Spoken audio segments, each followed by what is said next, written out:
Aloha and welcome to Hawaii Nisei Stories. My name is Shari Tamashiro, and I'm here today with Eddie Yamasaki from the 442nd Regimental Combat Team I Company. Actually, I need to be changing the name of this to Hawaii Nikkei Stories. Yeah, Nisei is confined to second generation, and I am third. You are a sansei.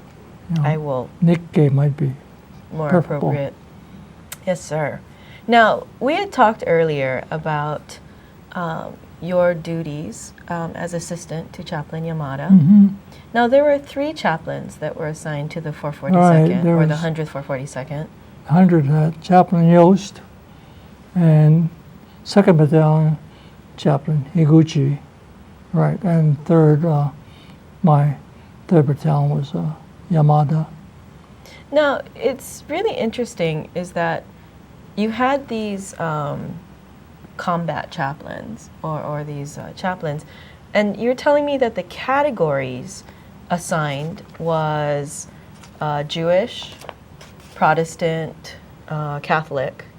Were those the only options? Yeah, so far as I know, I'm not sure. But anyway, the Christian side, I think the chaplain Yamada mentioned that most of the men came from plantations on each of the islands, and they never went to church or temple. Their parents might have belonged to Honganji or Jodashu in their communities, branch temples, but the guys had no religion, so far as I know. But if someone was Buddhist, that wasn't recognized Well, by the military I think at that on time, their right? dog tags, there's no, even in the cemeteries, you may have a Jewish symbol or the Christian common cross on the plots, crosses, and the guys were all treated as Christians. There was no such thing as Buddhists in the U.S. Army. Yeah. And it's one of those things where a lot of guys would receive a senin bari, or the belt with the 1,000 stitches, wishing for safety. Or I believe you carried an omamori. Like I had a senin body, but frankly, I don't know whatever happened to it. I lost somewhere. And I did have a omamori amulet. Like a protective kind of Yeah, amulet. it's a charm, good luck charm. But yeah, I had it. Do you still carry it around with you to this day? No, I don't carry it around to this day, but I have it stuffed in my clothing drawer at home.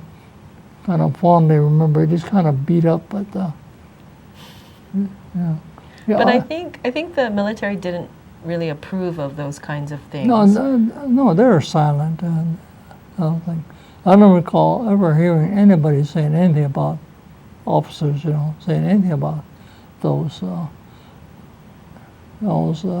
send-off items for safety of the individual. So this is one of those categories where if you were Buddhist, or that's what you lean towards, it was not recognized at the time. No. So, but yeah, if anything, they would have had Buddhism as part of their background. But the parents were, I'm sure, all Buddhists, or grandparents, all Buddhists.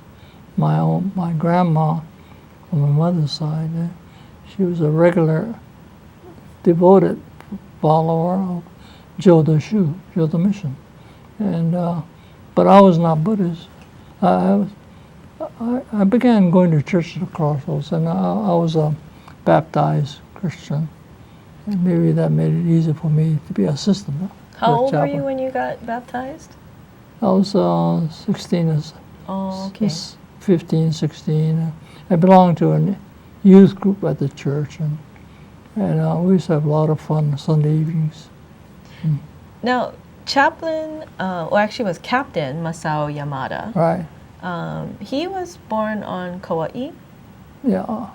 And he was a pastor at churches in Kauai and I think Hilo. Right.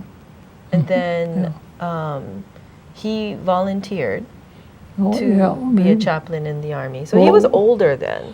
Oh yeah, he was in his 30s, and when he heard about the volunteers being called for, he figured, hey, all these local boys here, they don't want a holiday chaplain. You know, it'd be very tough for a holiday chaplain, you know, who may not be understand the plantation culture or the Japanese Buddhist background or whatever. And he fought. He wrote tons of letters, phone calls, everybody he could think of, so that he could become a chaplain, so he can serve as the boys he knew. And so he really wanted to be there for the Hawaii boys. And he really worked hard, and he got it. And he heard about Higuchi trying to get it, and he really fought for Higuchi too. And so Higuchi was 2nd Battalion. It worked out good, and the boys loved him too. So I believe that Yamada was the first Japanese-American chaplain in the U.S. Army? Yeah, I believe that's so, yeah. Then Higuchi would be the second. Could well be, yeah. They both were great chaplains to the men. And when you think about the chaplains, try to, somebody's killed, then the chaplains always try to find out the circumstances, and you read the letters from the deceased family members, and thank you so much, you know, for telling us. So they try to find out how the soldier died, the circumstances of how they died. And the families appreciate that, and you read these thank you letters that they write to chaplain for having told them how their son or uncle or father were killed. So they know. Yeah, it's wonderful, yeah. But I think he would also write what he knew about the individual. Yeah. I guess. Chaplain Yamada, he never, I hardly saw him in combat time because he's just running around to all the different companies. And companies had a couple hundred men, and I got 3 of those, and 4 with the weapons.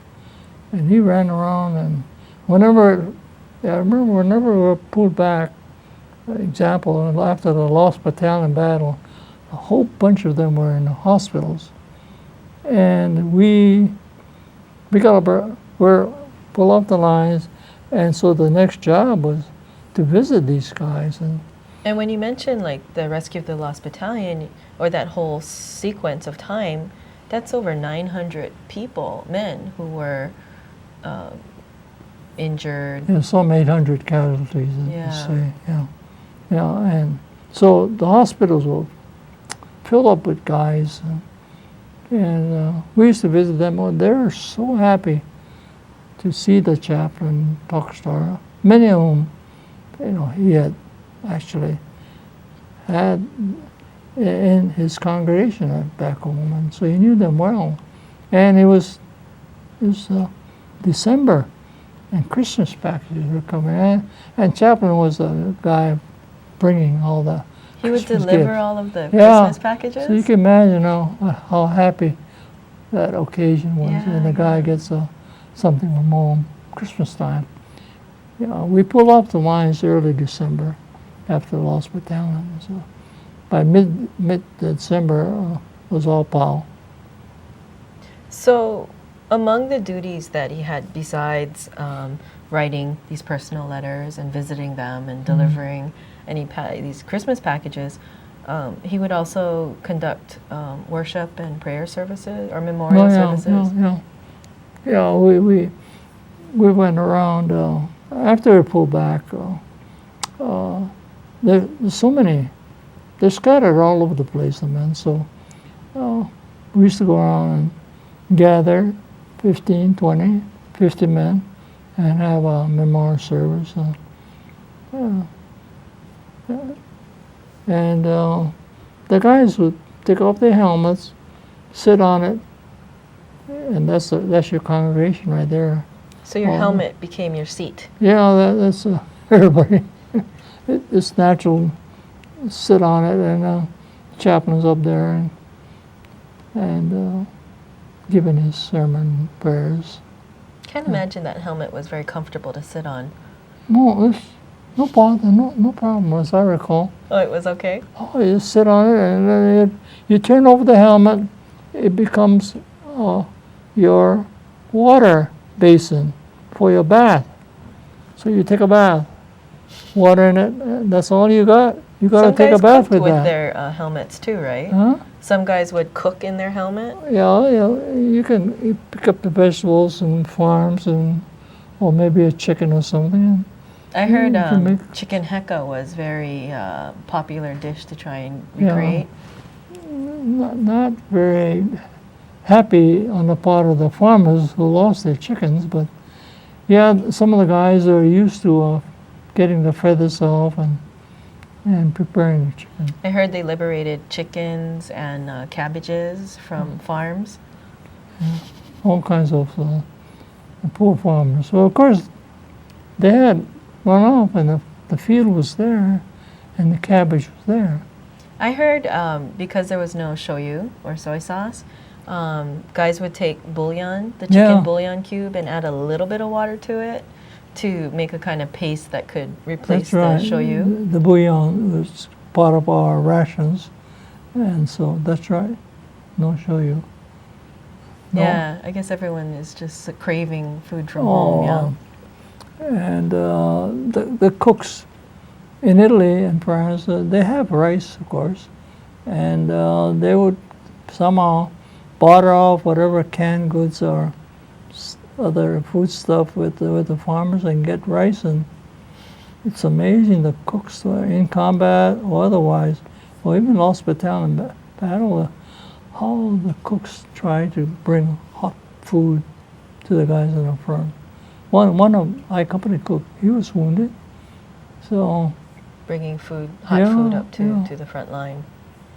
So Chaplain Yamada would also make sure he could try and pray with men on the front line or in forward positions. Yeah, a small group joined them.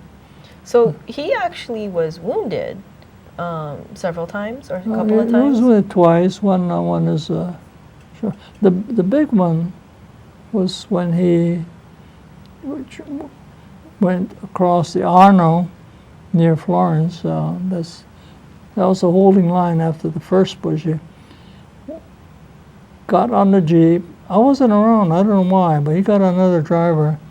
They crossed the shallow part of the Arno River to pick a couple dead bodies. And they succeeded, and on the way back, that Jeep hit a landmine, and it just blew the Jeep up, turned it over. The bodies went, the driver and chaplain were thrown off, and the chaplain was quite severely wounded.